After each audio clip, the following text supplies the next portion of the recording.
What's good? What's up? What's happening? What's really good? My name's Keith. My name is Brian. And this is the Doop Movie Podcast, where we listen to movies for your pleasure. Today we're going to be covering No Sudden Move. This is the new one from, just came out this week as of recording. Mm-hmm. This is from Steven Soderbergh.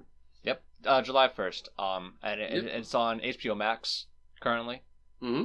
You know? Steven Soderbergh is known for directing heist movies. Mm-hmm. He directed all three of the Oceans, 11, 12, and 13. He didn't do Ocean's 8, the reboot. And I'll be honest, I think the film suffers for it. Yeah. Because Soderbergh has an eye for twisty narratives and plots that I enjoy. Yeah. Written by Ed Solomon and starring Don Cheadle and Benicio del Toro in a rare acting role for del Toro. Yeah. And really good. Yeah. Really good. Definitely. I mean, that's the scratch of surface. Like, this is definitely an ensemble, Oh, yeah. Feature. My cast list takes up half a page. Yeah. And of small notes. Yeah. Absolutely. But we'll get into that as we go through plot progression. Yeah. But yeah, as of this recording, we are in the first week of July. Yeah.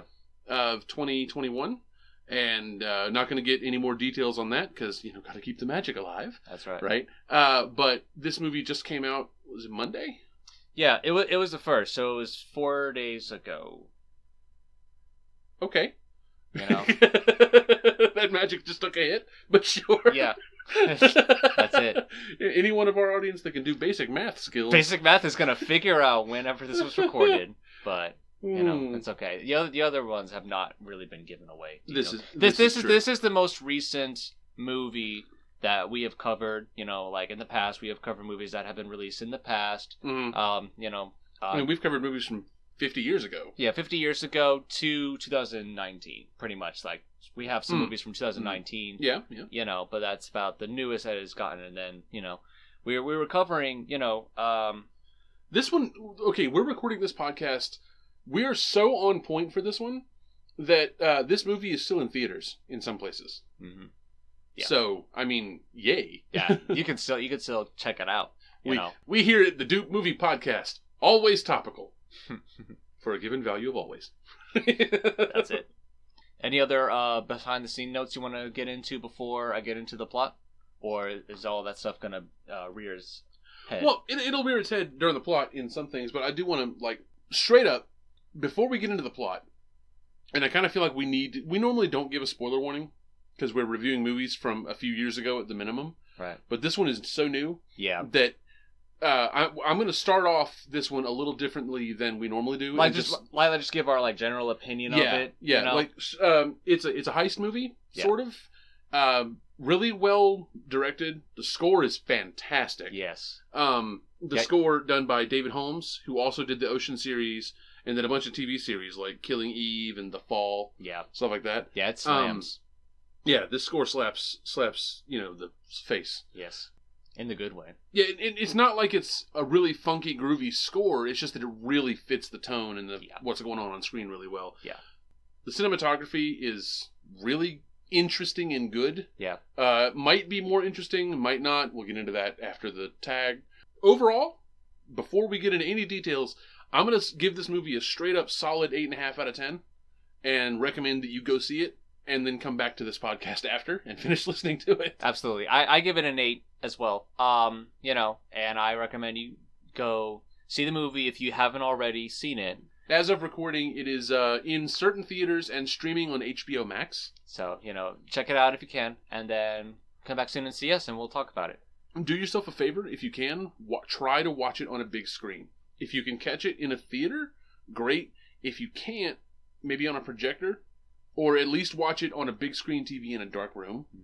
Mm-hmm. And I realize, my privilege is showing by saying that. But this is one of those movies that really benefits from the bigger viewing aspect. Because there's a lot of detail, especially in the way of shot composition and the lenses of cameras used that are important. Mm-hmm. And it's a lot easier to see that stuff on a big screen. Yeah. So, just try to see it in a big screen format if you can. Definitely. Well... I'm gonna get into the movie plot. So, yep. So spoiler warning is from this point here be spoilers. Yeah, here be spoilers. So literally play by play, the way we always do these things. Yeah. We are going to get so deep in this plot that the water on our nutsack is going to quench its thirst. So absolutely. God, that might be the grossest metaphor I think I've ever done on this podcast. It's okay. You'll outdo yourself. Probably. So the opening music, it just slams. Oh, yeah. Like, it's very right into it, The opening music and the title credits, very 70s exploitation movie vibe. Yeah. Which is really what David Holmes is good at, because the Ocean's movies were the same way. Yeah. It really fits, even though this movie is set in 1954, right? The 70s movie feel really helps the aesthetic along, because this is very much about the black community. Yeah. In and around Detroit. Yeah. Right? This movie has two sub-themes that sort of are at war and intertwined with each other in a way that Steven Soderbergh is really good at interweaving. Yes. That we'll get into as the plot goes on, but the score is just amazing. Just all throughout. There's not a bad music choice in this whole movie. No. So we see Curtis being played by John Cheadle. Yep. He is just walking along the town as the credits are coming through. Much older than I'm used to, Don Cheadle, because I'm used to the Marvel movies. Yeah. Where he's, Rhodey. Yeah. And War Machine. And he's really good, but he's, in those movies, he's in his 30s or early 40s. And in this movie, he's like 55, 60. He's and he does it well. He's really does the whole kind of down on his luck, kind of done with all this shit. Yeah. Yeah. He's like he knows all the moves and he's tired of making them. And he's really good in the role. He goes up to this club talking with somebody, one of his business associates. I forget his name, but he tells him to go meet this guy in the back. His name is Doug Jones. He's like, oh well, why is he not in the club? What is he white? And he was like, yeah. And I was like, really? Yeah, so, this is Rudy, played by Wallace Bridges. Gotcha. Yeah, and so he tells him to go meet this guy, this Doug guy. And then he there's a certain way that he words this, but he had to go grab something right fast out of this little pocket. Behind the desk. Basically, he's grabbing a gun to make sure he can defend himself, just in case anything goes down. He's a criminal. He's part of the underbelly of 1950s Detroit. Right. He's also a black man seeing a white person in the back, in an alley. So in the 50s. Right. So he's well aware of what may or may not happen. But they were mentioning about the Gotham motel mess, which they don't go into detail about that at this scene. But basically, it puts them in a compromising position where he has to take the next big offer, pretty much whatever's going to come around, and Doug Jones is there for that. Yeah, there's a couple of people gunning for him, and we don't really find that out until later. We don't find out why until later. Yeah. But there's a good reason that a couple of people are gunning for him. So he goes into the alleyway. He gets in the back of this car. Doug Jones is in there, and then played by Brendan Fraser. Which I was surprised. I'm really glad to see him back in movies again. I know that he put on a lot of weight for this movie, or in general. Well, yeah. I mean, a lot of that has to do with his state at the time frame, his mental health. He was struggling with depression and so on and so forth. I recently rewatched the first of the Mummy movies with my brother. I know. It's definitely different. And I did not recognize Brendan Fraser until I looked it up in the credits. I'm like, oh crap, that's Brendan Fraser. Yeah. So yeah, time changes a man. He's good. Absolutely. Yeah, he's still a good actor. Absolutely. This is definitely not a comedy. Not at all. Yeah. Yeah. This there's not even. I don't even really think. There's not really a celebrity situation. There's one character who's kind of smarmy. We'll get into that. But basically, they're having this conversation. It was you're just gonna go to this house, babysit this family for a few hours. You're gonna get $2 now, $3 later. $1,000. $1,000. Yeah. And then that's it. It was really, you're gonna pay me $5,000 for 3 hours babysitting. Yeah. And I was like, well, I mean, Yeah, this guy is gonna go to the office and pick up a document that my boss wants, and then he's gonna come back. And he's going to give us the document, and then we're all going to leave, and everyone's going to be happy. And Curtis is asking me this whole time, and was like, are you working with Frank? And was like, no. No, I'm not working with Frank. I was like, well, are you working with Watkins? I was like, do I really look like the kind of guy that works with Watkins? Yeah, because Watkins is the leader of the Black Underground. Yeah. In the area. Which we won't find out until later. No, we won't. But he, and then Frank is we'll find out later. I do want to say that this is a great bit of casting. Mm-hmm. He's not a huge role in this movie, but he's played by Ray Liotta. Yeah. And nobody plays a gangster quite like Ray Liotta. Yeah. So it's almost like Ray Liotta's an actual gangster. It's okay. It's okay. Your secret stay with me. But after that scene, you know, he agrees to it, and then cuts to the scene with Vanessa and Ronald. They're discussing their relationship. You know, Ronald's getting dressed and ready. You know, and then basically Ronald played by Benicio del Toro, yes. and Vanessa played by Julia Fox. Yes. And I mentioned this before we started recording. Del Toro is good. Del Toro is not a character actor. You don't hire Benicio del Toro to get lost in a role. You hire it so that you can have Benicio del Toro play this role. Yeah. Right? Because he always has certain mannerisms and certain ways of speaking that he does, but they really fit this character really well. Definitely. And he acquits himself really well against a pretty stacked deck. Yeah. You know, especially later on in the film. So. Absolutely. But basically, you put two and two together, you realize that, you know, this is an affair. Vanessa is cheating on her husband with Ronald. It was like, look to see who's fucking who in this situation, pretty much, basically. Yeah. But, you know, they part ways, and Joe... I'm sorry. I did have a small thing. They're obviously, like, head over heels for each other. Right. In this opening scene. Yeah, it's not like, you know, using them for money somewhat. That's but she's like, you know, she's like, don't kiss me on the lips. I'm wearing lipstick. Yeah. You know. Yeah.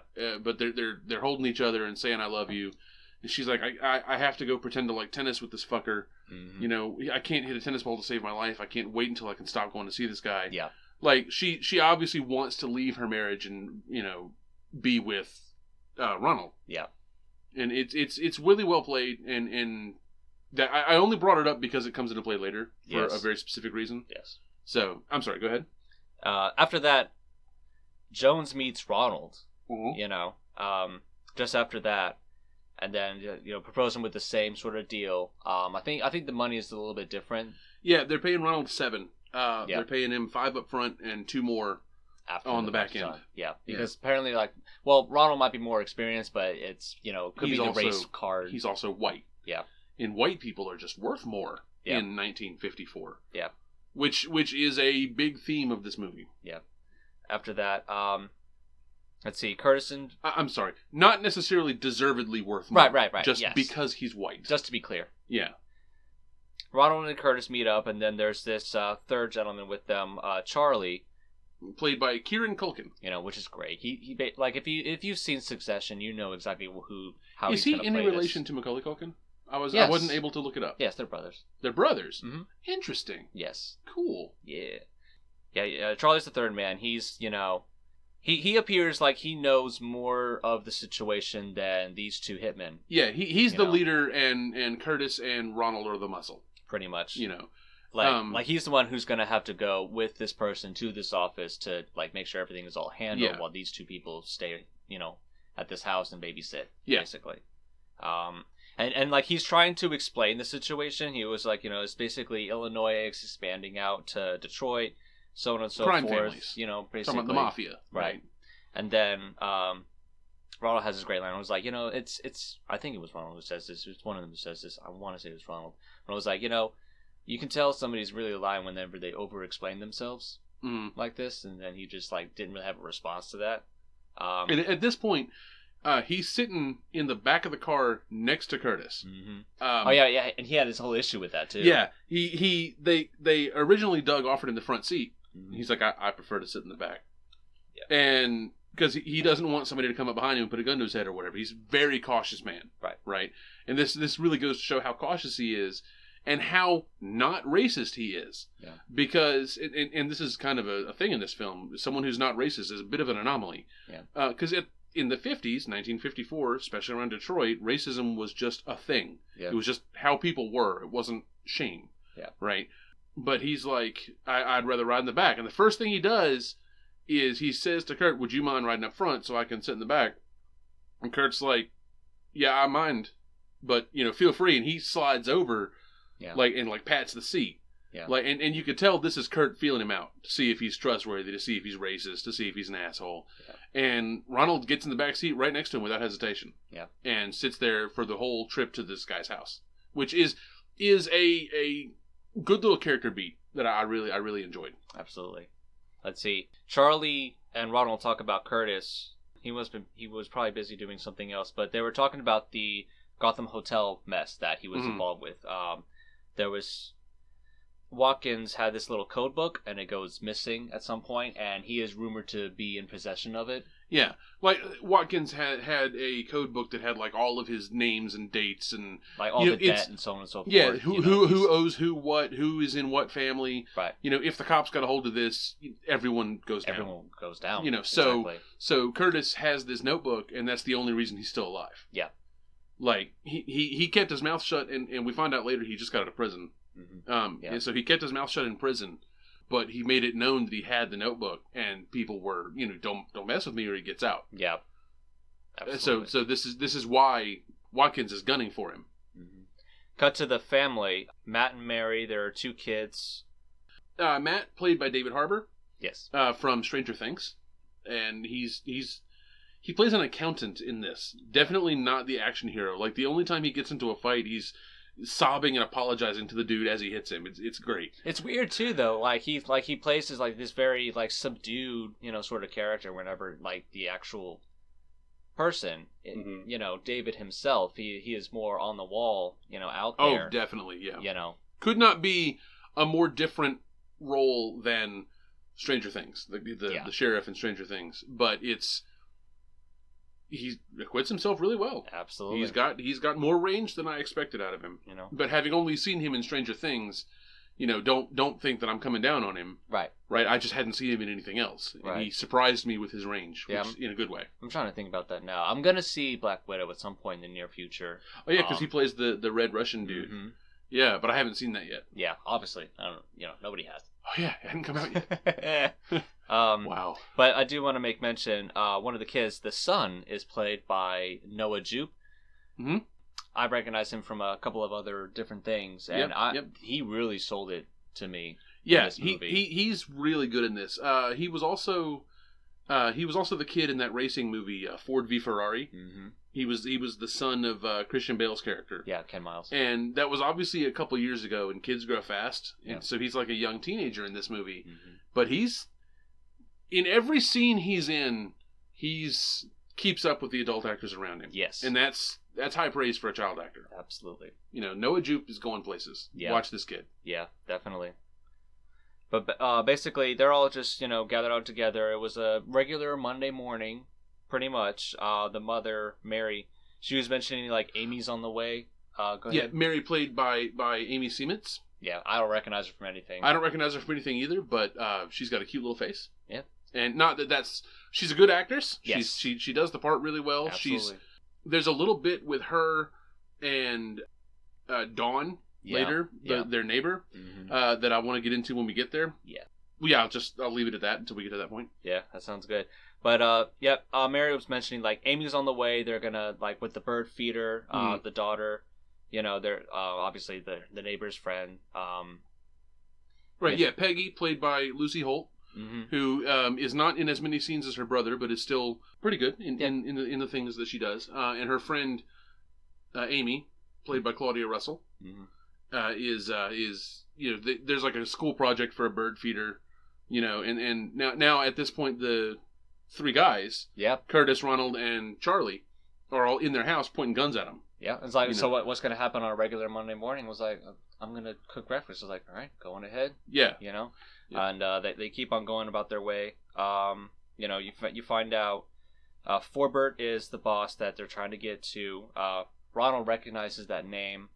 Like, he makes mention of it, but, like, Charlie kind of, like, shut him up a little bit, so that way... Yeah. Or, no, Curtis probably shut him up a little bit, so that way, like, he's not... Like, their identities are still kept secret, for the most part. They're wearing masks at this rate, Soderbergh makes a point of showing that Ronald recognizes the name. Yeah.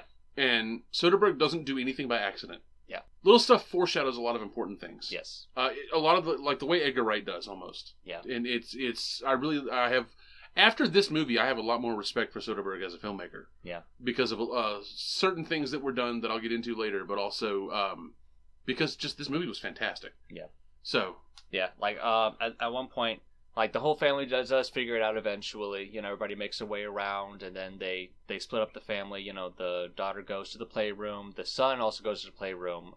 Matt was telling, you know, his son was like, "Don't be a hero." Yeah, because the son wanted to try to do something. Do something. You know, but he's a teenager. He's a teenager, and these are grown men with guns. Yeah. You know, it's like, buddy, don't be a hero. Just go in there with your sister. Mm-hmm. You know, I want to say Charlie was one who mentioned this line. I was like, Are you in Sugar Snacks? Maybe that's a later on scene. I think. Well, it's in the house. It's yeah. He's asking the kid, you know, what kind of cereal do you want? Like, yeah. Charlie is asking the kid this. Yeah. You know, you want the Sugar Smacks or do you want the Trix? Mm-hmm. Which I didn't think Trix existed in 1954. I'm sure it did, but apparently it did. Yeah. So, it's just a little moment that showed. No, that wasn't Charlie. That was Del Toro. That was Ronald, because that was after Charlie left with the dad. Wasn't it? I think you're right. Yes, I think you're probably right. All right, but yeah, eventually, yeah, Charlie does leave with the dad. You know, he is one who's going to be in charge of that situation. And then shortly after they leave, Dawn is going to come over. No, Amy. Yeah, Dawn. That's a different note. My bad. Sorry. I think Amy is the kid. Yeah, and Amy's Dawn the is kid. the Dawn is the mom. Yeah, that's right. Dawn is her mom. This is the neighbor / friend. Yeah. Amy's on the way. Amy shows up at the house. And then Mary kind of tries to ward her off, and it's like, "Oh no!" Yeah, because she's supposed to walk to or carpool to school with Peggy, the little girl. You know, and she's like, "Peggy's not feeling good, and she's gonna stay home. You're gonna have to do the bird feeder thing by yourself." And she hands her the bird feeder and kind of shoos her away. And then Dawn comes up to the door, and I was like, "Okay, what's really going on now?" Yeah, you kind of freaked out. Amy, what's up? You know. And then she was like, "I'm fine. Like we're just not having a good day. We're gonna try to smooth everything over." Yeah. You know, and then after they leave, Mary goes down to the son character. I keep forgetting his name. Is he a Pete. junior? He's Pete Jr. Or Matt Jr. Matt Jr. Yeah, that's right. He goes down to them and is like, they don't want to hurt us because they're wearing masks. That's why they're wearing masks, so that way they're like we don't recognize them. Right. You know, so we can't see their faces, so they have no reason to kill us. Like trying to console him, so that way he won't be afeared of anything. Cut to the office, you see that, Matt's having an affair with the secretary in the office, Paula, and he's using that connection to, understand how to get this document from Forbert that they're trying to get. And this is for GM, right? For General Motors. Mm-hmm. Yeah. This is like the Detroit head office for General Motors, and this boss Forbert is like a VP. He's like pretty high up there, and he has this document that whoever hired the crime guys wants. Yep, pretty much. And then he tried to mosey on his way into the secretary's office and try to grab the key to the safe that it was hidden under something else. But they were discussing their plans to split with their mutual partners to go live out together in California. Which this is the one part of the film and they come into this little side. Part again later on down the film, but I just what was the girl's name? The secretary, Paula. Thank you. Played by Frankie Shaw. Yeah. She was cute. She's cute. She's in an ensemble of great actors. I think she's one of the weaker performances. You're gonna get lost in the hubbub of everything. But else. That's not to say she's bad. No. It's just not stand out. Yeah. In a sea of great, she's just good. Yeah. To say it like that. Yeah. So that's a good way to put it. Yeah. But yeah, they were talking about their relationship thing, and Did you tell your wife? I told Phil. I told my husband. Mm-hmm. I was like, well, I mean, something else came up, so on, and he's not going to be able to explain the situation, obviously, because he just needs to get in and get out and go back home. Because Charlie's waiting in the car. He's like, you've got 30 minutes. Yeah. If you're not back, I make a phone call and your family dies. That's it. That's the implication. Yeah. They're too classy to say that, but that's obviously the implication. They're smart enough to understand that, and we're smart enough to pick that up too. And that's one thing I like about Soderbergh is he's smart enough to trust the audience to pick up on cues like that and not have to spell it out. Spell out the plot. Yeah. He tries to makes his way into the safe and realizes that Forberg took the document home. So I was like, well, fuck. This is the only thing that was going to save my family. Now what am I going to do? I'm going to create this little fake document to try to divert their attention away. Yeah. Pretty much, which is really not the... Well, I mean, he's literally at gunpoint he's got his mistress is breathing down his neck and screaming at him. Yeah. He's got... His family is in serious danger by people who, have guns and have threatened to shoot him and his family. Yeah. And now he's got... The one thing that they're after is gone. Like, he makes a snap decision to try to bald-face his way out of it. Yeah. Which, I can't say that I wouldn't. Right. I mean, I'd be like... Cause, at this point, Charlie has given off the... I don't give a shit about any of this vibe. Right. Like, Charlie comes across, especially in the car ride over, as a bit of a psycho. Yeah. A little bit crazy. So I wouldn't want to go down to Charlie and be like, he's not there, he took the file, I'm so sorry. Like, that'll just get you shot. All right, well, I'm done with you then. Right. That's so... I don't think making the fake file here is a bad decision. No, it's definitely better than just saying, hey, I don't have anything. I mean, I don't know. Because they do something else later that he could have proposed to him, but that would have taken more time out of his hand, and that would have made the babysitting a little bit longer. Yeah, Charlie would have never gone for what happens later. Obviously. Yeah. So, yeah, he goes down. I think this is whenever they have that little cereal scene. Yeah. Whenever they were talking about that, because I think like they were like on the way back to the. Oh yeah. Of course, Charlie was mentioning this. And I was like, I just want to go back home to my family. It's like, oh, well, I can have some fries. On the way there. And of course, we see him, later with fries. Like, you've got him at gunpoint. You're going to make him pull over. You're going to make him, I'm saying, you're going to give me some fries. Go to Macca's. Sorry, we were looking up Australian slang before recording, and in Australia they call McDonald's Macca's. So they got Macca's fries. Yeah. Did Macca exist in 54? Or Macca's? Did McDonald's exist in 54? I want to say it was probably coming around, around that time frame. So if it wasn't McDonald's, it was a diner of that stripe. Diner of some kind, for sure. Because it was just like a paper bag full of fries. Yeah. Like, obviously, there's no marketing of that kind in this film. Yeah. But they go back to the house eventually, and then, I think they look over the document and they got a call. Or no, this is before they got the call about that, because I know Charlie was telling the family to gather in the living room. Yeah, when they get back to the house, Charlie's like, all right, everybody gets in the living room right now. And Curtis and Ronald know exactly what's going to happen now. Mm-hmm. Because, I mean, what else is going to happen? So they're trying to, like, find out what's going on. What's going on, man? What's happening? And Curtis is getting more and more nervous at this point. He's like, why are we doing this? What is going on? Yeah. And Charlie's like, you don't ask questions. You mind your business and do what you're told. Yeah. We are getting, what are we doing here? We are getting all these people in one room now. Yeah. Right. And, obviously he's going to execute them. Yeah. So he pulled out his gun, but Curtis beat him to the punch and he shoots him. Oh, he didn't even get his gun out. He starts to. He's like, we're gonna get them all in the living room. You're gonna get them together now. And then he turns around. I don't know if he's going for the phone or if he's going for the living room or whatever. And all of a sudden you hear bang, and he just falls over because his brains are splattered against the wall. And Curtis shot him, and that took me completely off guard. Yeah. Like, I knew Kurt was nervous, but in that moment, I'm like, oh. Okay, well, I guess we have a new leader. Absolutely. I mean, that's the best decision this film could have made, for it, obviously. Get rid of the crazy dude. Save the innocents. Yeah. And then there's a phone call. Curtis might be a criminal, but he's not a bad dude. Yeah. Like, he's not gonna shoot somebody's family for no reason. Yeah, he's not a psycho like Charlie. He probably, like, if they had fought and if the guy had resisted, he probably would have shot the family. Right. That's what he was hired to do. Right. But he wouldn't have enjoyed it, or he probably would have tried to talk his way out of it. Right. He strikes me as that kind of guy. You find out later that he's trying to get enough money to forcibly buy back some land that was taken from him. Yeah. And that's why he's taking these criminal jobs right out of prison, because he wants to buy back his land, that was taken from him through urban renewal in Detroit.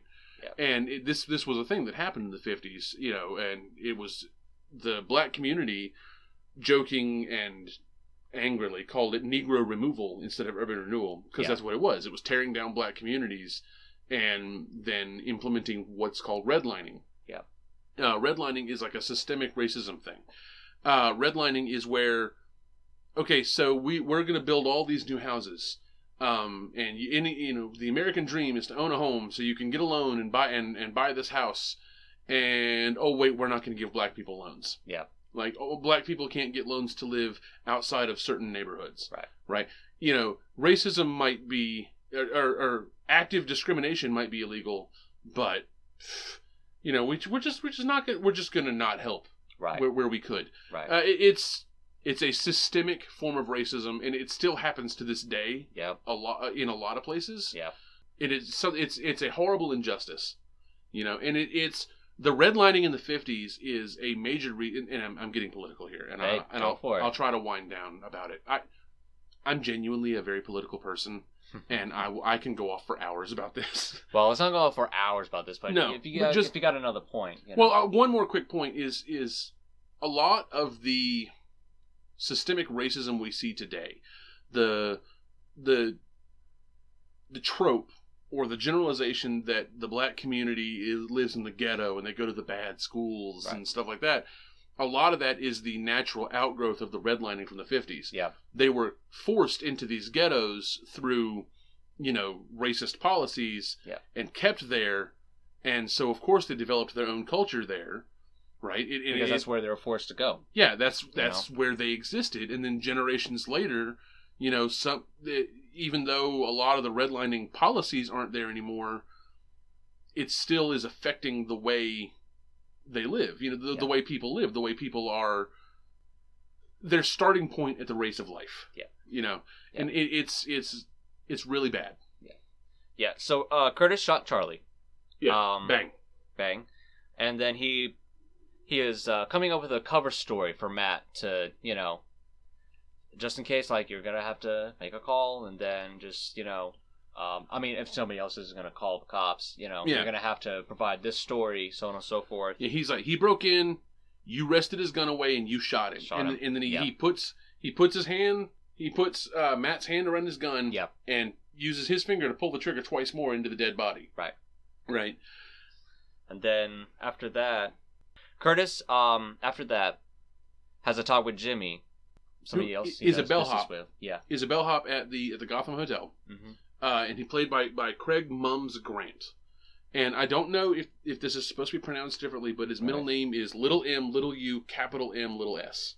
Very specifically. Okay. I don't know if that's supposed to be pronounced a way that I'm doing it wrong. Okay. But respect to this kid, he's a good actor. Yeah. He's like, look, I've gone straight, because Curtis is like, I'm only going to be here for 12 hours, man. I'll be gone in the morning. Yeah. Right? Because at this point, he and Ronald have taken Matt's car and kind of gone off on their own. Yeah. Right? To try and figure out what to do. Yeah. Because they get a phone call right after they shoot the guy. Oh, that's right. Yeah. After Charlie gets shot, they get a phone call, and then there's like, let me speak to somebody else. Let me speak to Charlie. And like he keeps handing the phone to everybody else. Charlie's indisposed. Charlie is busy, so on and so forth. Like they're trying to cover their tracks as much as they can. Yeah, so he's like, hand me to the other one. So he finally hands him to Curtis. And he's like, all right, look, you get the whole thing. You kill Ronald and the family, and then meet me at this place, and you get everybody's share. Yeah. Right? Yeah. And so Curtis is like, got it, and hangs up. Yeah. And then that's when he puts 2 more bullets in with Matt's hand. And he straight up tells Ronald, yeah, they just told me to shoot you, so let's bounce. We out. Yeah. Right? So yeah, let's fuck him back. Yeah. And Curtis is not a bad dude. He's not going to shoot somebody who doesn't deserve it. Yeah. Which is why he's making this decision. Yeah, he meets Jimmy afterward. He discovers in conversation that Capelli and Watkins, Frank Capelli, the Frank that was mentioned earlier. His last name's Capelli. Played by Ray Liotta. Yes. Great dude. Still hasn't showed up yet, mind you. But Capelli and Watkins are having an arrangement together. They're having a relationship. And then he was like, that can't be right. Yeah. There's no way that an Italian and a black leader are going to meet up together. Right. To reach, that's still a thing, as of today. Cosa Nostra does not meet with gangs. And I only know that because I read James Comey's book, The Higher Loyalty. Okay. Yeah, the Italian mafia calls they don't call their thing the family in real life. They call it La Cosa Nostra, which is Italian for this thing of ours. Huh. Yeah, it's really cool. That is cool. After that, Detective John Hamm, that was the note. The character's name is Joe Finney, but John Hamm, I guess. He shows up at the house, at Matt's house, and he sees the body of Charlie, Yeah, because the neighbors called the police for gunshots. And this we find out later this was Dawn that called the police. Yeah. So he's asking around about the whole case, the whole situation, and the whole family was just bad at the whole cover up. Maybe they should have gathered up together and then really ran through these lines a little bit better. I mean, they mostly kept to the story. But there was a couple of key words that leads him to more questions. Like the Noah was so they put me in the room and then he shot him. They? Who was they? Yeah, or one of them has a gun. And it was one of them was him, one of him. Yeah, basically. Yeah, I mean, the kid's a teenager. Yeah, right? Exactly. This is not something that a general person has skills at. Yeah, it's covering I don't murder. I don't lie to people regularly. Especially about murder. I've never murdered anyone that you know of. That's it. I'm sorry. This is completely off topic, but can I bring up a little tiny funny thing? Yeah. Okay. I met a girl one time, and we went out on a date, and just because we were talking about The Little Mermaid. Right. And we were talking about the implications of that movie and how, this is a seaside kingdom. They're going to serve fish at the wedding. Is she eating her friends? Right. And so I just jokingly, I asked her, are you, murdering and eating any of my friends? And she's like, you have no way of knowing that. And that's when I knew we'd have a second date. Yeah. Just that little, I'm sorry. Yeah. Completely funny. I'm sorry. That was way off in the weeds and not even really on topic. Way off in the weeds. That's correct. That was out in the bush. Let's see. Curtis meets Rudy and Clarice. I'm assuming Clarice is probably his former, and then Rudy is the new man who has taken her spot. He left some stuff there. Basically, the stuff his jail time. No, that's her father. Her father. Okay. Yeah. Because Clarice, I don't have her written down here. Oh, crap. I forgot to write her down. I'm sorry. That's okay. Well, she's Curtis's ex-flame, wife, girlfriend, whatever. Yeah, they don't really go into detail that specifically. There is a bit here that I do want to bring up, but do the scene first, and then I'll say the bit. Well, yeah, they talk about his jail time. He just got out 3 days ago. He just got out 3 days ago. He's picking up a suitcase, from her, and then. She was just like, well, are you trying to go to Kansas City or something along those lines? She's like, are you leaving town? He's like, I'm going to Kansas City. Yeah. And I was like, well, I mean, you're going to have to leave town quick because, Watkins going to be after you. Yeah. So it's she knows more of the details of the, Gotham. Well, I mean, she was keeping the suitcase. Yeah. Right. So she has to have known what was in the suitcase. Yeah. Which do you want to talk about that now or do you want to wait? I mean, yeah, he's going to go out. And then that's gonna, immediately. Go out and then put it in the trunk and then just grab it right out of the suitcase. Yeah, he cuts open the top of the suitcase and inside is the code book. Yeah. That he has. That he supposedly had. Yeah, now he's definitely has. But as he's talking to the woman, as the dad goes upstairs to get the suitcase, a baby starts crying in the background. Yeah. And there's this long, awkward pause, and where she kind of does this half-hearted smile at him, right. And he chooses not to say anything, but I would lay good money on that's his baby, and that he didn't know she was pregnant when he went to jail. Specifically, I would lay good money on that being the scenario. Yeah. Right? But he is a classy enough guy not to make a scene about it, especially in the middle of all this trouble he's in. Yeah. So he just lets it be, and the dad's like, you're not ever coming back here again, right? And he's like, I wouldn't think of it, sir. Yeah. And so he goes, and he cuts, and it's this really, there's a sadness in Don Cheadle's eyes when he says, I wouldn't think of it, sir. That, like, normally Don Cheadle is the guy who has, like, a sparkling wit. Oh, yeah, that has to be the father. I don't understand why. Yeah. Yeah. Continue. Normally Don Cheadle is, as an actor or even as a person, is a guy who has like a sparkling wit. He's always got like a glint in his eye and a joke on his tongue. And he's not really different in this movie. He's usually got a kind of subdued quip. In this moment, there's no spark in his eye. He's just like, I wouldn't dream of it, sir. Or, I wouldn't think of it, sir. And then he leaves, and this entire household is out of the film now. Yeah. It's very obvious that he is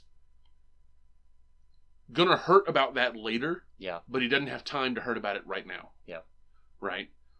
And we find out in this scene as well that Kansas City is where the land he had owned was taken from him due to urban renewal. Mm-hmm. So that's why he wants to go back there and try to rebuy his land to stop them from demolishing the rest of the community. After that scene, he calls Matt and he wants to meet alone. Kind of like going back on like the promise, like, I saved you and your family. Yeah, I'm gonna call on you for help, and you best be helping me. So he's gonna help him, and so Matt's gonna leave. Matt just left to help him out, and then Joe was just watching right around the corner. He was just like, well, here's my card. If anything happens or whatnot, just give me a call. He's literally just waiting right outside. Like after he gets off the phone with Curtis, he tells his wife, "Go pack some bags. You're leaving." Yeah.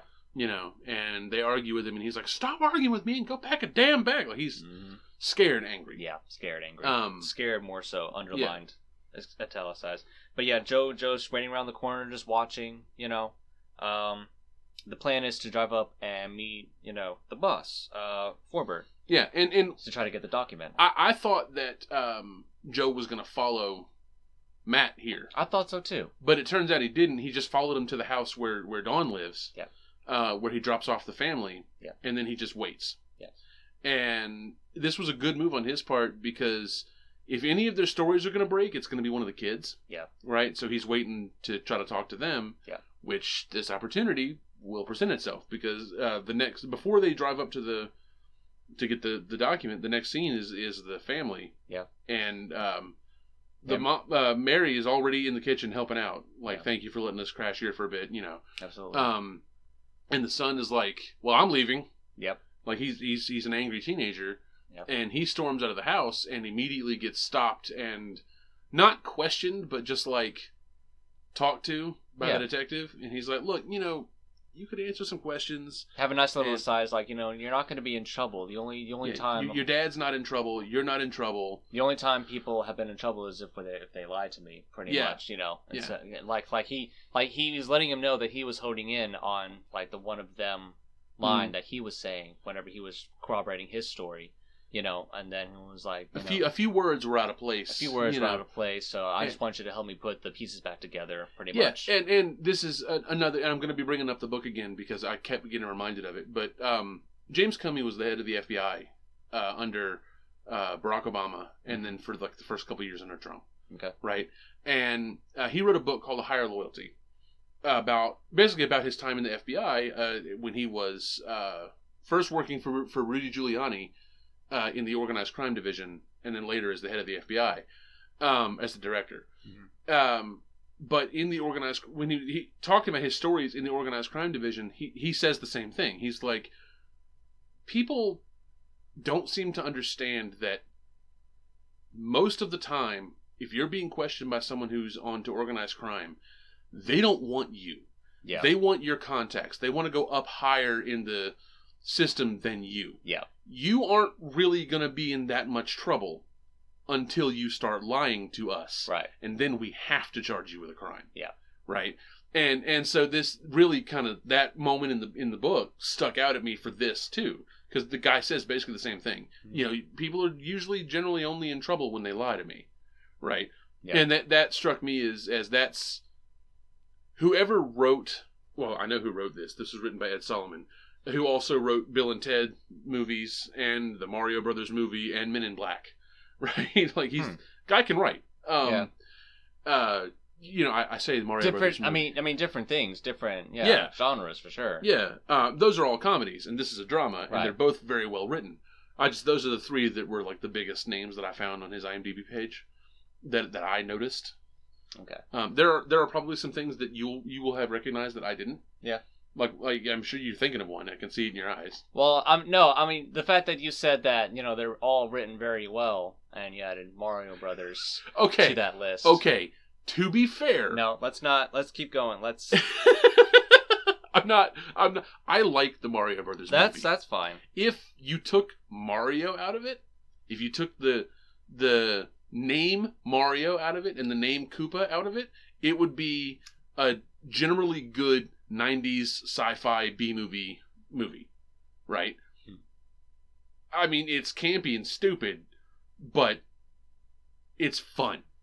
Yeah. It's not Mario. It's not the Mario Brothers games. Yeah, if it wasn't like tied to that, franchise. I think that movie would be way better received if it wasn't tied to the Mario name. Absolutely.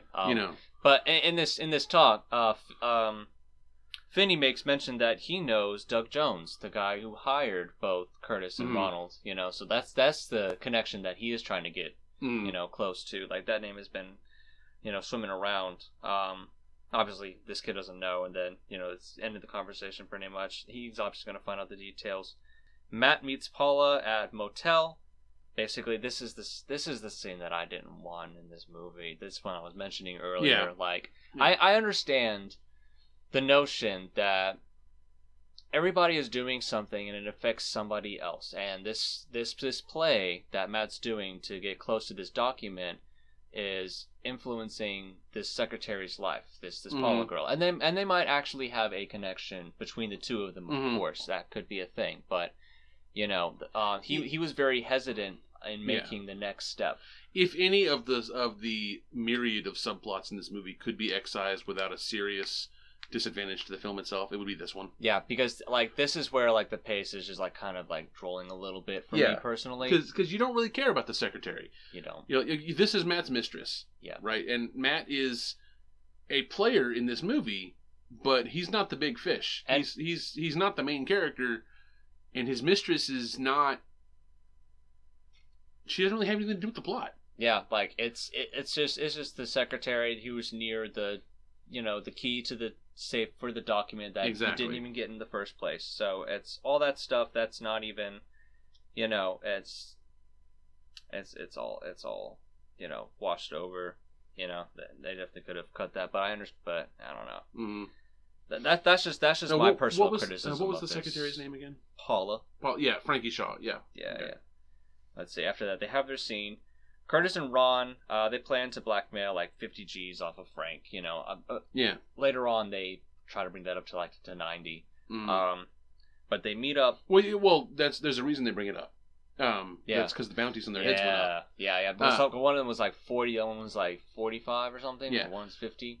So yeah, it's 45 for Curtis and 55 or 50 for Ronald, but they want Ronald alive, or no? Watkins wants Curtis alive for obviously. Watkins wants Curtis alive, and the other guy Ray wants Ronald alive. Yeah, right. But they each want the other one dead. Yeah, right. Basically, but anyway, so the plan at this point is we're going to take Matt to his boss's house, who lives in northern Ohio, which is an hour and a half drive away, to recover the file. Yeah, the document. Yeah, there's this little scene right after their discussion. Curtis, he's paying Lonnie for some support, basically. Lonnie's out of the game, and was I'm not gonna. This is the bellhop at the Gotham Motel. I'm not gonna get involved with this anymore. And was oh, you make good money? Well, here's this money and that money and this money. Yeah. Oh, you make $25 a day? Well, here's $200. I need you for a day. Yep. I need you for 4 hours. Yep. Pretty much just show up here. Matter of fact, call up some other dudes, and he starts rolling off bills. I'll give them each $200. Yeah. To come help me out. When I toss my drink and dive for the floor, they know what to do. Yep. That's it. But that scene doesn't take place until after they go visit the boss. Well, no, I mean they need to be there for this scene. You're talking about the meeting in the restaurant. Yes. Right. Yeah, that's after they get the file. Right. They haven't got the file yet. Oh yeah, Yeah. Yeah. When I say the boss, I mean Matt's boss. Yeah, Matt's boss. Yeah. Yeah. I was about to say, wait a minute. Yes. Yeah, that was my bad because the boss okay. is also a crime family thing. Yes. No, I meant Matt's boss, Mr. Dusendorfer, or whatever his name is. Yeah. I didn't make a mention whenever that happened. Well, so it's somewhere in the middle there. Basically, you know, Curtis and Ron go up to, you know, I think that was probably the drive up to meet forward. Like that scene was probably happening like directly after that, or like somewhat before finishing with Matt Jr. See, so the timeline is they call up Matt and like, hey, we were going to go get the file. They go to the boss, his house. Yeah. Del Toro's character, Ronald, babysits the wife. Yep. While Curtis goes upstairs with Matt, and Matt's like, I need the file. He's like, I can't give you the file. No, the guy who made the file made a mistake, and he wants me to fix it before you read it over. Mm-hmm. Well, I made the file myself, so I know you're lying to me. Right. And David Harbour really sold this scene. Yeah. He starts crying. He's like, look, I love my job. I love this company. I love you. This is how important this is that I lied to you about this. Yeah, I'm going to get fired. And now I'm going to get fired for this. That's how important this is. And now I'm going to get physical if you don't help me. I'm going to punch you. Yeah, and so he tackles into the ground. He's like, I'm going to punch you now, sir. This is going to be a punch, and I'm so sorry. This is how important this is. Yeah. And he starts beating the crap out of him. Yeah. Right?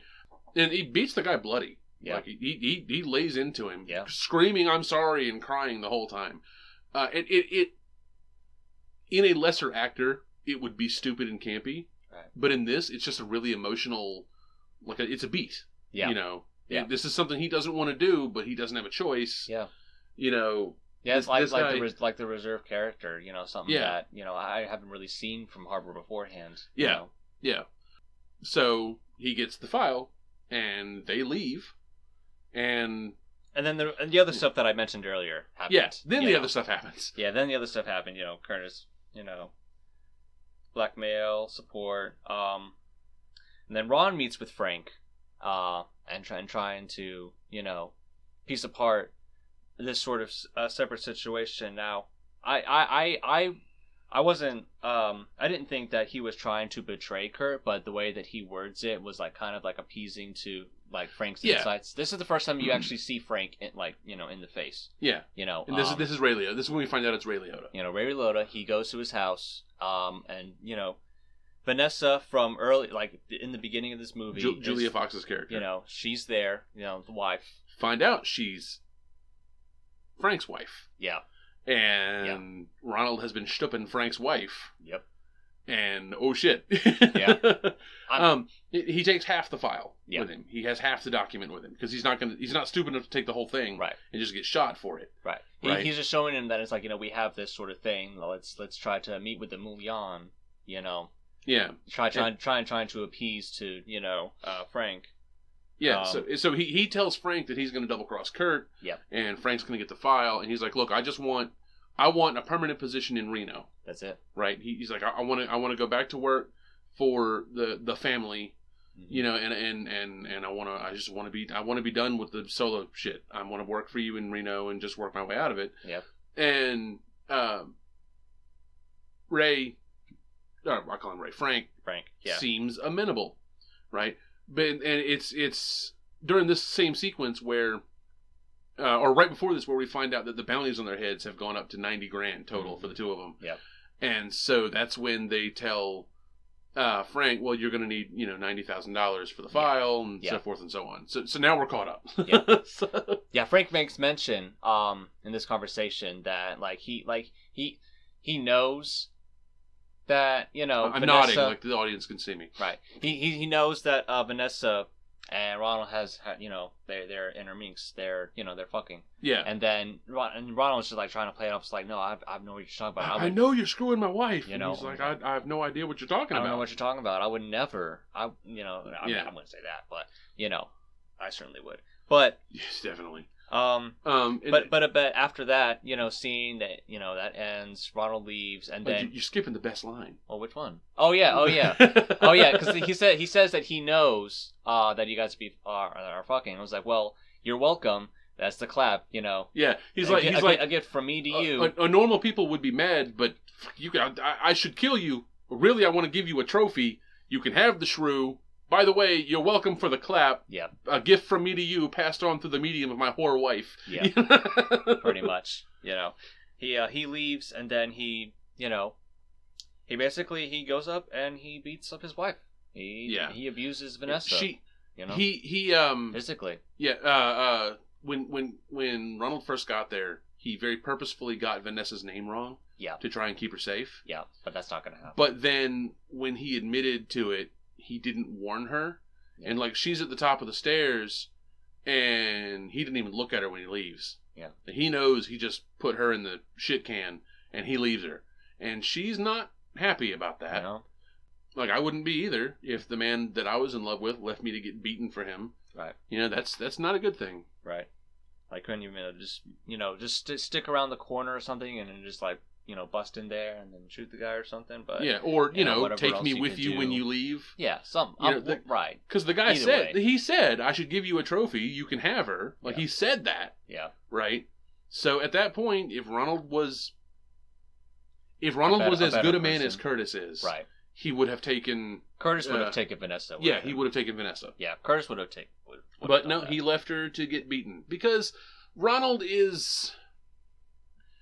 He's not dumb. He's just short-sighted. Yeah. He doesn't think past the moment he's in. Right. And it's not bad for hired muscle to do that. Right. But it's bad when hired muscle wants to do that and also go out on their own. Yeah. And that's kind of why I think he wants back in the family. Yeah. Yeah. Or at least that's. Yeah, because this solo shit isn't really fitting him. Yeah. Yeah. He wants out of this game. All four of them meet up at this restaurant. Frank, Ronald, Curtis, and then Doug Jones. Mm-hmm.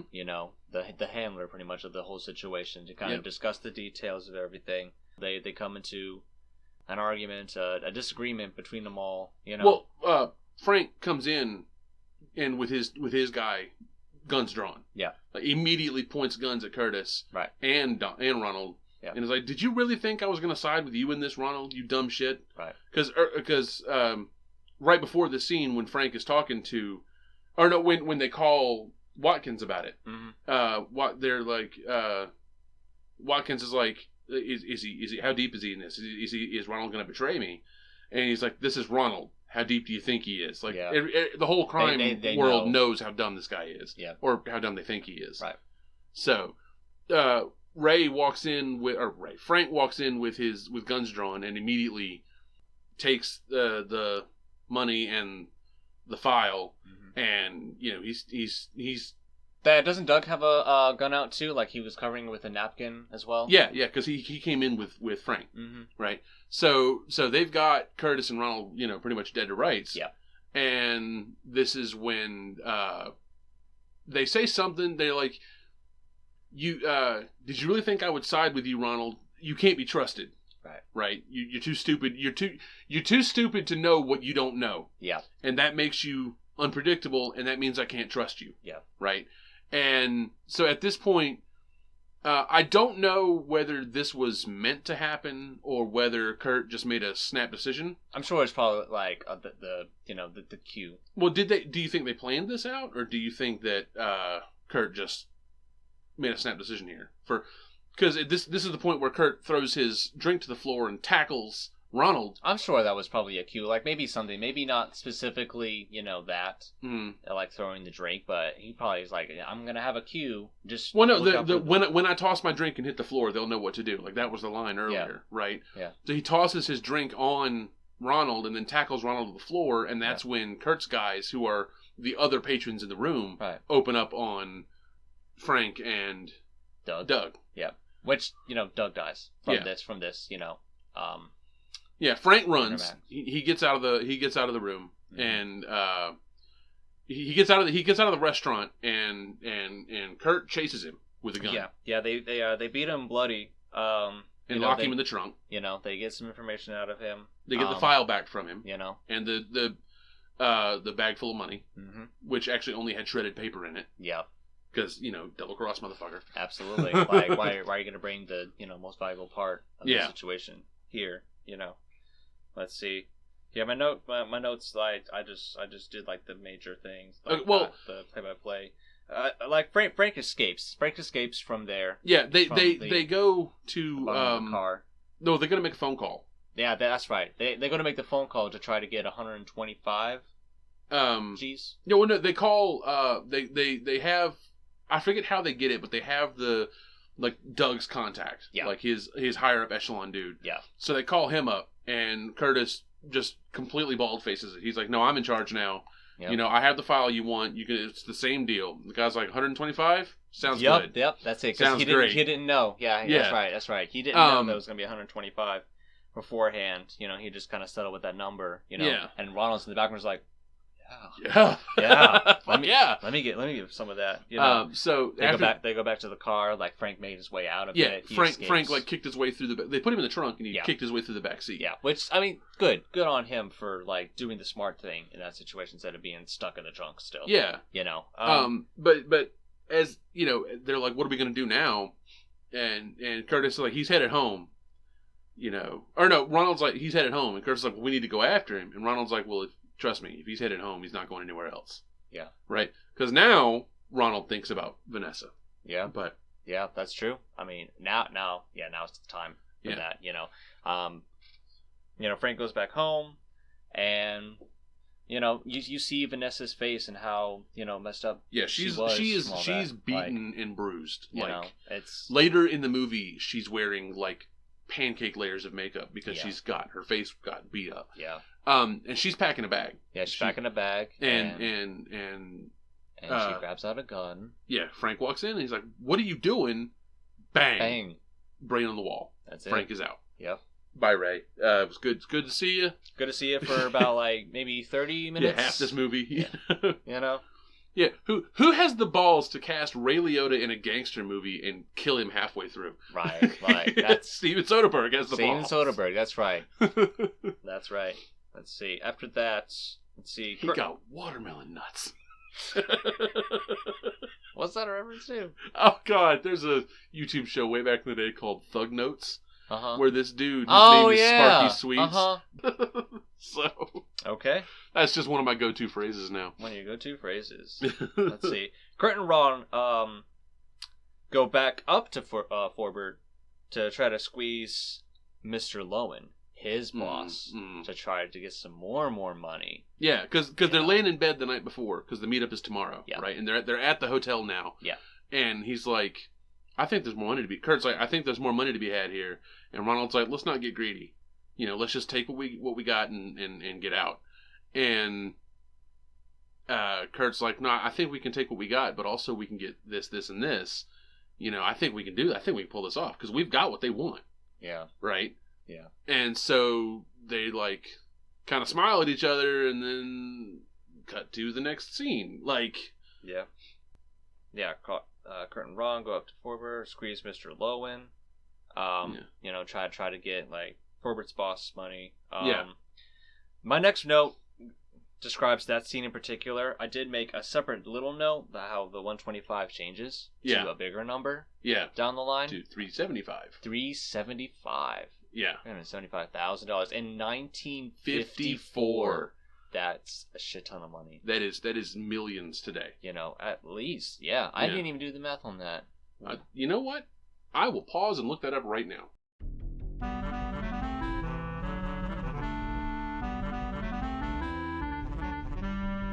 So yeah, $375,000 in today's money is $3.6 some odd million. Jeez, I'm crow. So they go to the Gotham Hotel, and they've made calls to everybody at this point to come to the hotel. So there's like 4 or 5 different scenes during the monologue that's coming up where people are showing up at the hotel.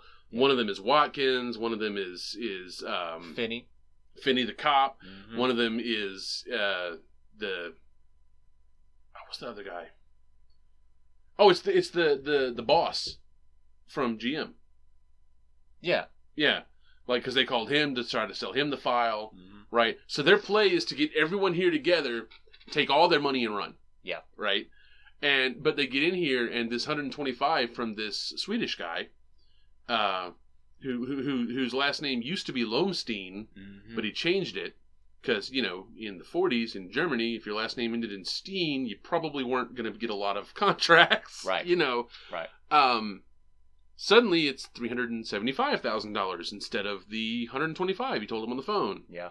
And he's like, the actor who is playing this role. Yeah, who is Mr. Lowen? The one thing he says is, this stings like a motherfucker. And he hands him the briefcase full of money. Mm-hmm. And this actor is Matt Damon. He is so good. Just completely came as a surprise to me. Yeah, I did not know he was in this film at all.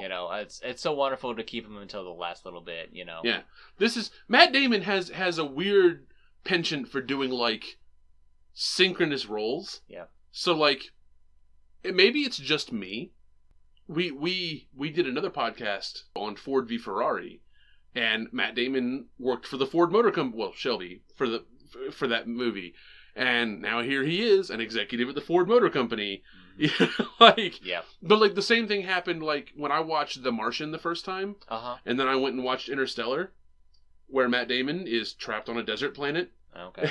At the end of that movie. And it's like, what? Why does Matt Damon keep getting trapped on desert planets? Huh. Like he's really weird about stuff like that. Yeah, interesting. I don't know. It's maybe it's just me. Maybe it's that happens like that sometimes. Yeah, quirk of coincidence. But it's like it also. What was it? He was the angel of death in Dogma.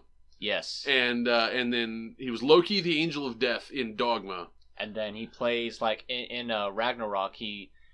Ragnarok itself. Thor Ragnarok. Thor the movie. Exactly. Like there's like an actor scene, like a placed in scene, like a play version of the second movie that's being put on for the people.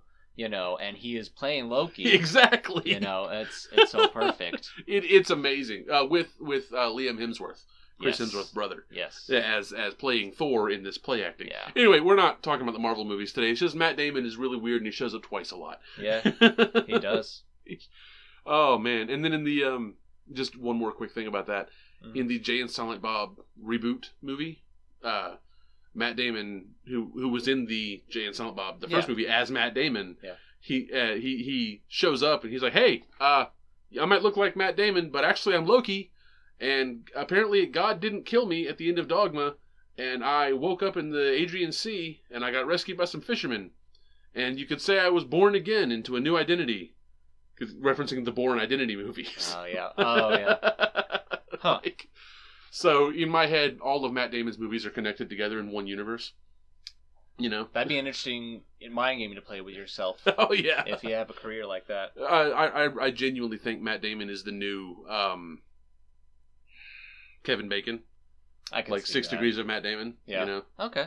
I could see that. Anyway, we're off in the weeds again. Christ, I'm sorry. Hey.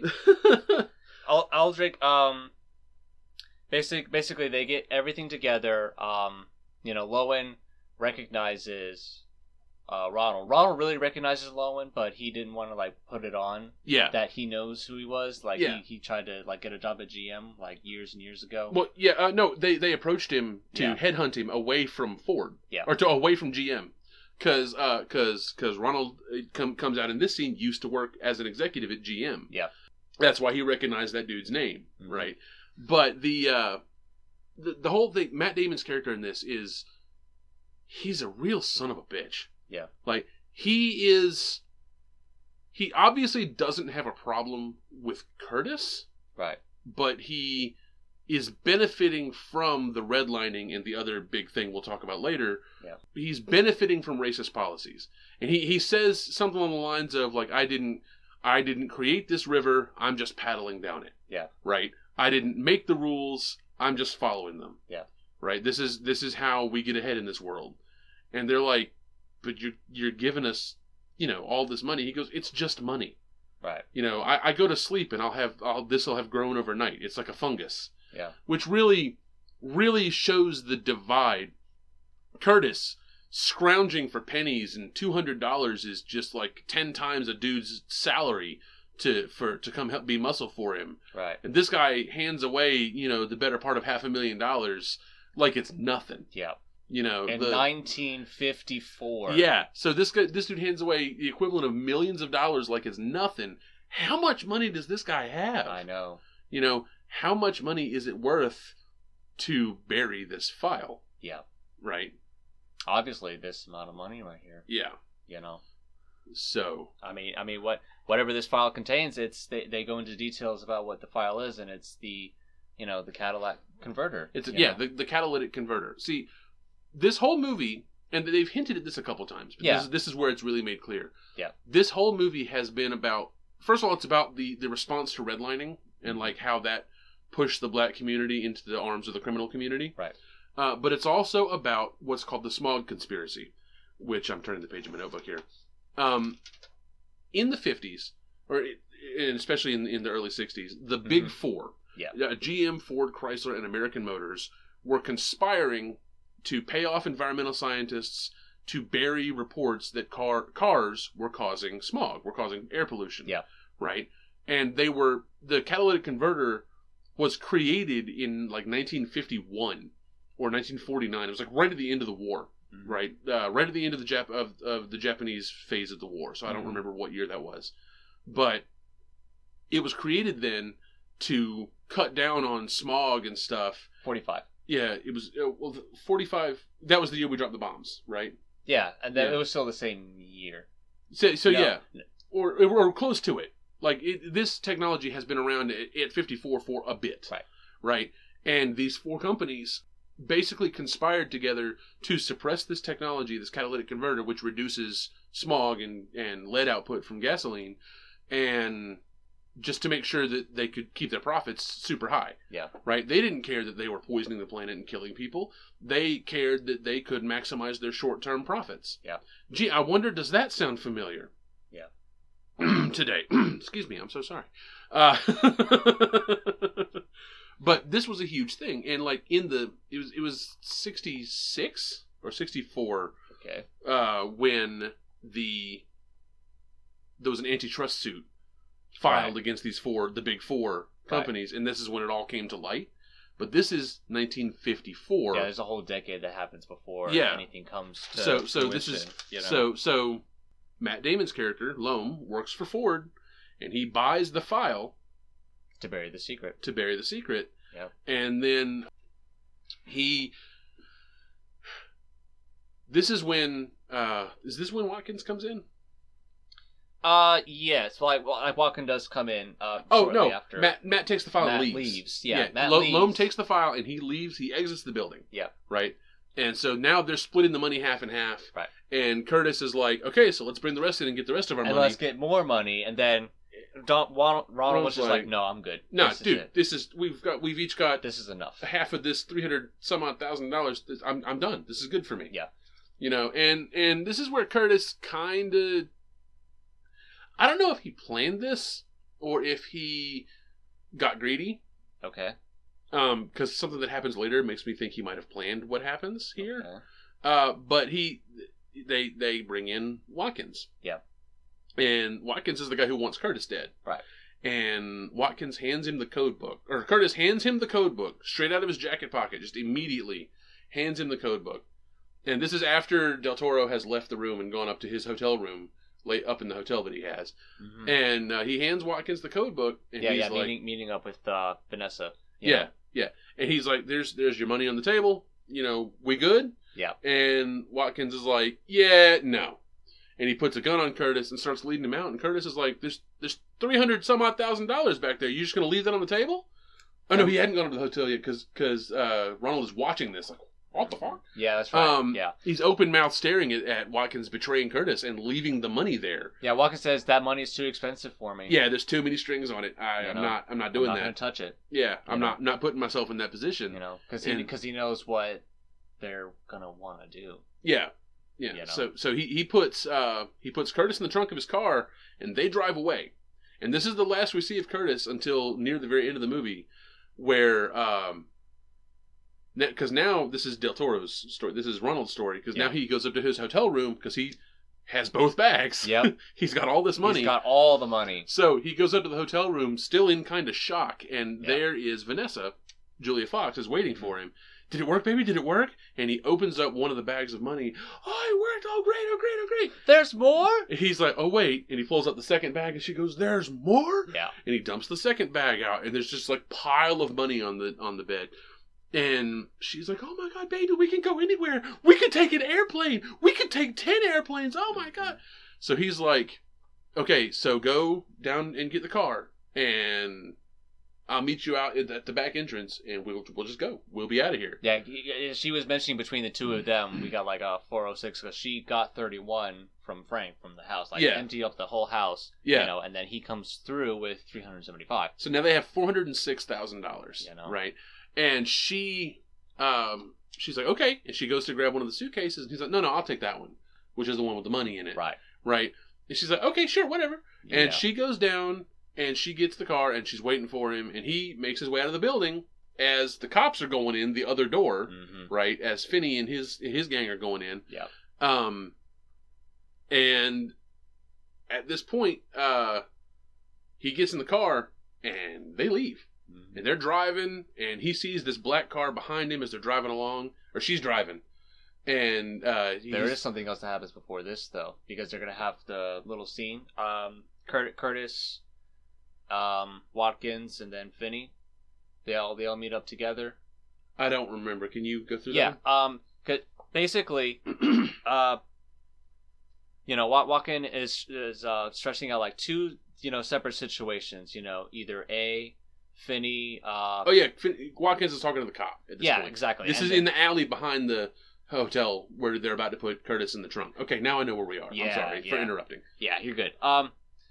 Basically, you know, either one, you can, you know, solve the mystery of all three of these murders. You know, you take Curtis and you have him put away in this long, arduous process sort of thing. No, he said both of these Curtis ends up dead. Right, exactly. Well, right. I mean, but the point is that I'm making here. You know, you get through this one, and you get like a little promotion, maybe a raise, maybe $1,000 a year, an extra $1,000 a year, or you could have this $50,000 right now, pretty much, and we still solve the murders. Solve the murders. And you don't know what happened. And he'll be taken care of. Yeah, you know, and he's really trying to hone in on that greed. Mm-hmm. You know, because that's what he's probably going to get. So he goes with the second option. They take Curtis away. He takes the money. And then it goes into It's important that he takes the money. Yeah. Yeah. And then the cop takes the money. Right. Which really surprised the hell out of me. Yeah. Right? I'm like, oh shit. Yeah. What the hell? Yeah, he's crooked. And this is the scene where I noticed the cinematography bit that we'll talk about later that I've been hinting at this whole episode. Yeah. And why I went back and rewatched the movie again this morning to check.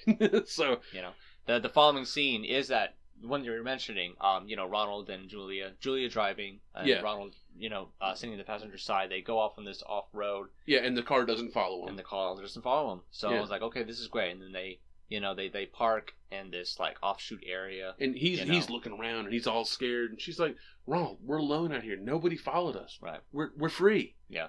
And so he turns around and bang. Yeah. But it doesn't hit him initially. It hits like this little flask. Yeah, you hear the bang, and he just looks around like, what the hell? Like, is somebody shooting into the car or something? Like, you know. And then he turns around and he's like, oh no. Yeah, it's Vanessa. It's Vanessa's pulled a gun on him. Yeah. And he pulls the flask out, and there's a bullet in the flask, and he looks up, and there's Vanessa with a gun pointed to his head. And he's like, oh no. Sorry, baby. Sorry, Ron. That's it. Shoots him in the head, and Ron exits the film and this mortal coil. You know, Vanessa takes all the money, goes away. She leaves him right there next to this lake that they had driven up next to. You know, out in the middle of nowhere. And then she gets pulled over, and I was like, oh boy. Yeah. So because this was as the cops were going in, Finney was writing down her license plate number. Right. Yeah. He was very, very conspicuously in the background, and I noticed this when they were getting in the car. Yeah. When Ronald was getting in the car, Finney was like, "Oh," he like whips out his notepad and starts writing down the license plate. Mm-hmm. So that way they can like follow back through on the money, just in case. Follow up on that car. You know, and this cop pulls Vanessa over, and she was like, "Have I done anything?" He's like, "Step out of the car, man." Step out of the car, and then she steps out of the car eventually. And so the cop goes to the car, grabs money, and is like, all right, have a good day. He knows which suitcase has the money in it. You know? He grabs just that suitcase. Just that one. Says, have a nice day, ma'am. Gets back in his car and drives away and leaves her on the side of the road with nothing. Yeah. Like, yeah. So, okay. I'm not going to kill you or arrest you, but I'm going to take this money. Yeah. Because this is what I was told to get. $406,000. You know? So, all the money made it back to Mr. Lowen, you know? Mm-hmm. I see, and now it cuts to... does it do the scene with Curtis and Watkins first, or does it do the scene with Lowen first? It's Lowen and then the Watkins and Curtis scene, because then it goes into Watkins leaving. But okay, yeah, okay. Yeah, like the Lowen scene, you know, he has all of like, you know, $406,000 back over. He's like, yeah, basically there's a little bit of extra money because he didn't like take into consideration that Frank's money is going to be included in this. And I was like, oh yeah, why not? So he went to he goes back to Lowen's office, and he's like, hey, you know, I've recovered that money that was yours, and Lowen's like, well, I can't cut you in on this. That's not really legal. His money. You know, that's well, because he says it's not legal. I can't cut you in on this, but there's really expensive bottles of alcohol over there. Yeah. Why don't you take one of those? Yeah. And he very clearly says when he hands him, oh, by the way, this money has grown a little bit. It's now $406,000. Yeah. But we know it was $456,000 because the cop took the money from Watkins. Yeah. Right? So... Yeah, because they still got something out of it. Yeah, the cop. That's why the cop wasn't upset about being shafted by Loam. Right. Because he's already got $50,000 out of this. Yeah. You know, which that's like $1 million. Pretty much. You know, this is 1954. Yeah. $50,000 in 1954 is a lot of freaking money. Yeah, you're straight. You know? Yeah, he's set for several lifetimes. Mm-hmm. But turns out that this cop who is investigating organized crime.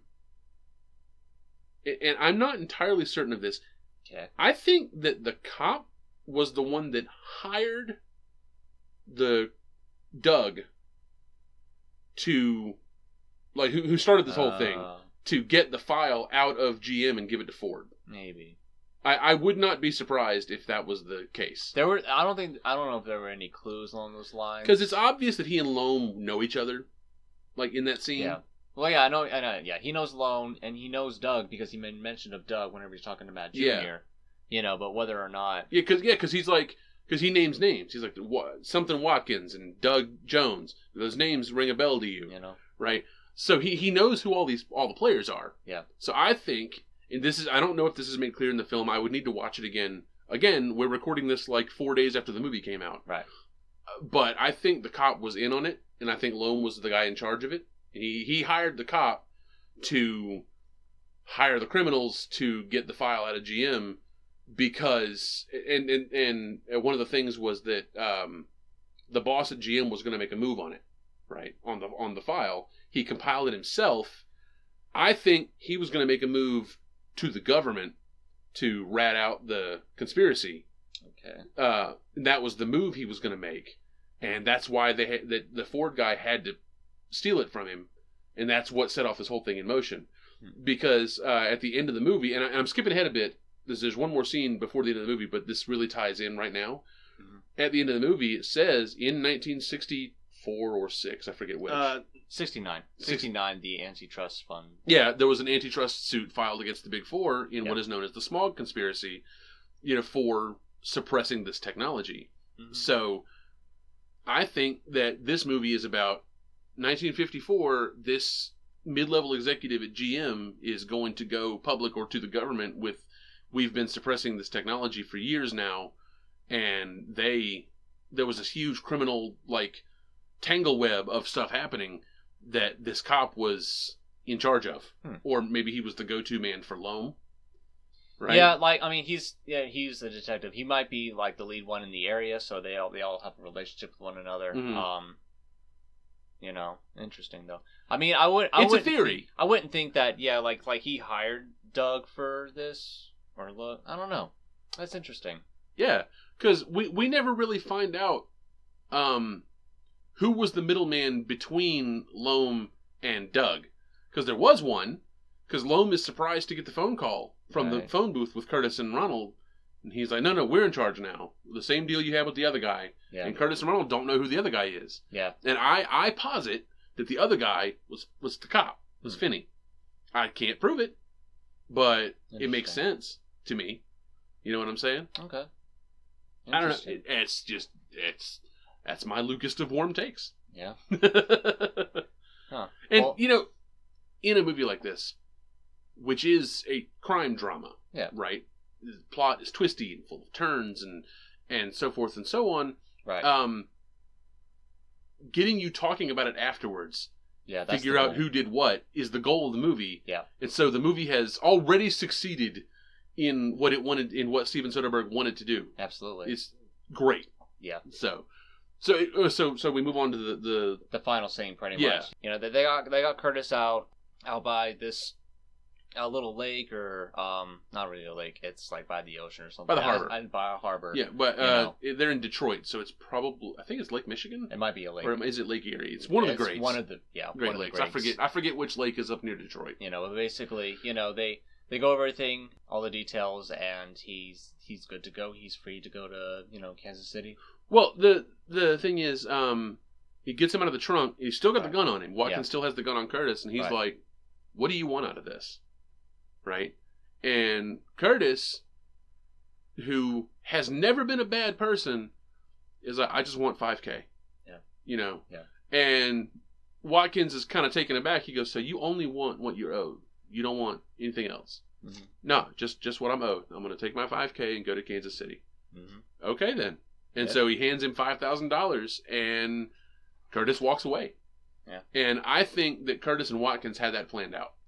I think the same way that Curtis had his people there at the restaurant, he planned it out with Watkins that he was going to get double crossed and taken away. I don't think he had a plan with Watkins, because Watkins was still looking for him at this rate. I think this code book. I think maybe his plan was to take this money or give this money to Watkins to get him off his back, and then try to take his $5,000 and go do it. That's all he ever wanted to do, was go get his land back. Well, then why would he even ask him what do you want then, if they discussed it beforehand?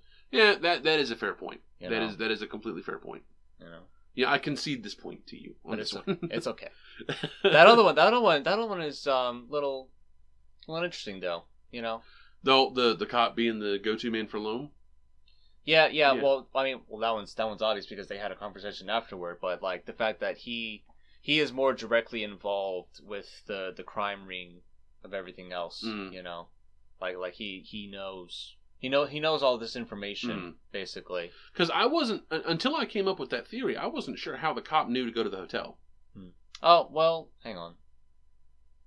Like, was that mentioned somewhere and I just forgot it? Well, no, he had this conversation with, because he talked to Matt Jr. Matt Jr. had to answer all the questions. Yeah, and Matt told him the truth. So finally, So everything that Matt knows there are 3 people who came over there. He had looking for a document. A document, but he had to mention names. He had to mention, like, he know who his dad is. So Finney probably put the pieces together that, But then how would he know when to go to the hotel and what room to go to? What do you mean? Well, he knows Lowen, yeah. So, yeah, but he knows Loam. Right. So Loam had to be the one that informed him about the meat. Right. Which I believe lends credence to he was Loam's middleman between Loam and the underworld. Theory. That's kind of where I started thinking about this, and then I took it to the cinematography thing, which if you go back and rewatch will kind of bear me out on this. Mm-hmm. Should we talk about that now, or? Yeah, go ahead. I mean, we're already done with the movie. It's great. Yeah. Like we said before, solid 8.5 out of 10. Yeah. Great movie. Definitely recommended. This is my own personal conspiracy theory. This stuck in my head the first time I watched it, to the point where I watched the movie again this morning with a special note for the cinematography, just to see if I was right. A lot of this movie is filmed with period-specific, like 1950s period-specific fisheye lenses, but not all of the movie. Yeah. There are certain shots that pan weirdly because of the rounded lens, because of the fisheye. There are certain things that are framed weirdly because of the fisheye lens. And a lot of the discourse online is that it's a choice by Soderbergh to confuse the audience in the way that Curtis and Ronald are confused. But I don't think Curtis and Ronald are confused all that much. They might not know exactly who's pulling all the strings, right? But they are generally pretty good about what to do next and where to go and who to talk to, right? So I went back and rewatched. Like, I generally like Soderbergh's work, right? But my first note in this was there's too much fisheye in certain places. It's off-putting. Yeah. And I think it's supposed to be. I think he uses the fisheye lens only when someone is double-crossing someone else. Because a lot of the scenes between Curtis and Ronald don't use the lens. But a lot of the scenes between, like, Ronald and Frank, Ray Liotta, do use the lens. All the scenes between, in the beginning of the movie, between Ronald and Vanessa are straight lens. But at the end of the movie, when he's up in the hotel room with her, it's a fisheye lens. In the car, it's a fisheye lens, right? Someone is and there's a fisheye lens used a lot with the cop. So, if my theory holds true that he chose to use a fisheye lens whenever someone was double-crossing someone else, then it really makes that little bit make a whole lot more sense. And I already highly respect Steven Soderbergh as a filmmaker. That would jump him up into my upper echelons of filmmakers if that turns out to be deliberate. I would have to watch it a few more times and try to make notes of exactly which scene uses fisheye and which doesn't. Right. But this is a theory in my head that I couldn't find a way to disprove it when I watched the film looking for it this morning. Yeah. Right. So it's a theory. I can't prove it. Right. But almost every scene with Finney is fisheye. And if he is the go-to man for Loam, if he's on the take from the beginning, then he's double-crossing everyone except Loam, and there's no fisheye in that scene. Right? When he's talking to Loam at the end of the movie and hands him his money back. Yeah. So it really just kind of stuck in my craw, and I got to thinking about it, and I love theorizing about this kind of stuff. At first, I thought it was a fisheye whenever someone was being racist, but that didn't turn out to be the hook of the movie. The hook of the movie was, who can trust who. Yeah. And so thinking about Soderbergh, that's when I'm like, okay, well, he loves these kind of twisty heist movies. He wrote the Oceans, he directed the Oceans 11, 12, and 13 movies. Yeah. Right? This is the kind of trick that would be so in his wheelhouse. Yeah, there's a lot of intrigue. Yeah. Also, what really kind of sold it for me was, this is when I specifically looked up the director of cinematography and the editor, right? What really kind of sold this for me is that the director of cinematography is Peter Andrews, and the editor for this movie was Mary Ann Bernard. And I happened to be looking on their IMDb pages, and almost all of their movies are Steven Soderbergh movies, and they all three almost always work together. Okay. In fact, Peter and Mary don't have any work outside of Soderbergh's movies. And so I did a little more deeper digging, and it turns out that it's like an open secret in Hollywood that in SAG rules, Screen Actors Guild rules, you cannot be paid twice for two different departments on a film under the same name, because it's like anti-union or something. Yeah. So this is a known secret. This is fully a fact. Peter Andrews and Marion Bernard are pseudonyms of Steven Soderbergh himself. Huh. Interesting. Right? So, because Peter Andrews is named after Soderbergh's, the middle names of both of his grandfathers. Okay. And Mary was the name of his mom, Anne was the name of his grandmother, and Bernard was the middle name of his other grandmother. Okay. So Mary Ann Bernard is his grandmother's, and Peter Andrews are his grandfathers. So he does his own cinematography for almost every movie he directs under the name Peter Andrews. This started like whenever he first started, like way back in the 80s, right? Yeah.